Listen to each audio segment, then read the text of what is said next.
Insurance program brought to you by Optus Mobile? Yes, you can.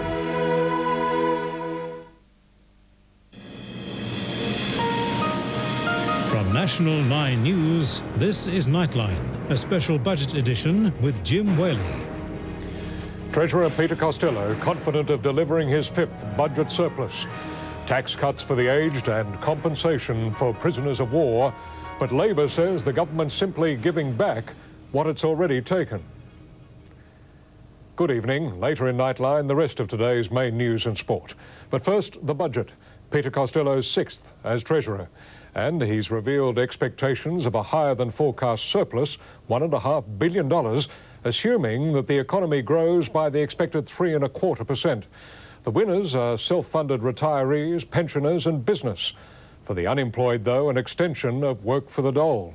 Nigel Blunden has the first of our reports.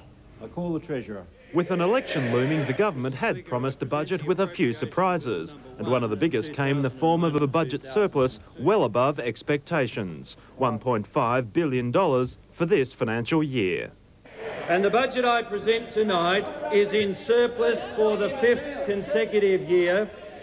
Economic growth is forecast to bounce back to 3.25% next year. Inflation will slow, while unemployment is forecast to rise slightly. At the end of this budget year, we will have repaid nearly $60 billion of Labor's $80 billion debt spree.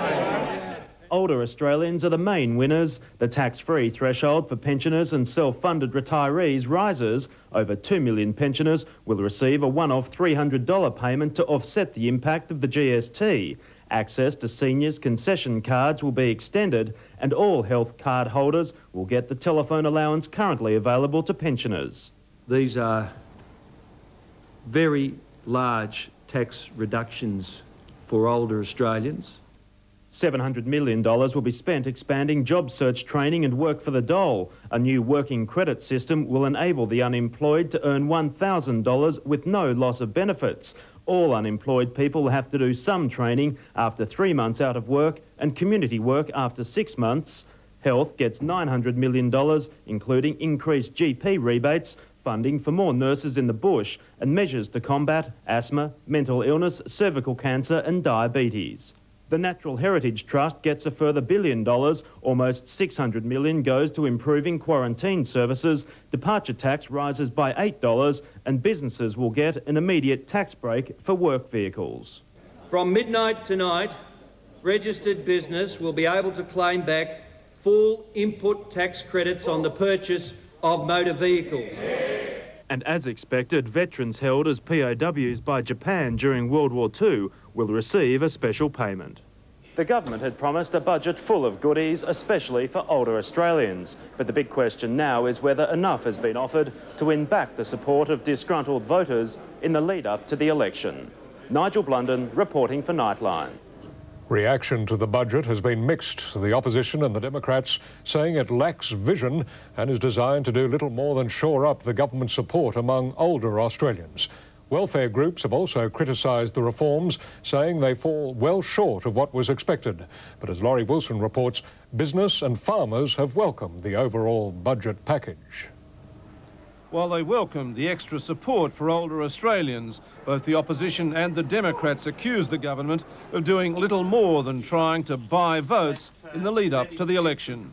This is about appearances, about saving their skin. It's not about the future of this country. This was supposed to be a visionary statement for the 21st century. Instead, it's generational pork barrelling. The nation's peak welfare body, ACOS, says the welfare reforms simply don't go far enough, although it says those initiatives the government has introduced are welcome. In the end, however, it is a modest and inadequate package. While pensioners and self-funded retirees might be better off, there's little immediate help for the unemployed. You've got unemployment rising to 7% this year, but none of those new employment programs kick in until July next year. It's a budget that acknowledges unemployment is going to go up, but there's nothing in there that addresses unemployment.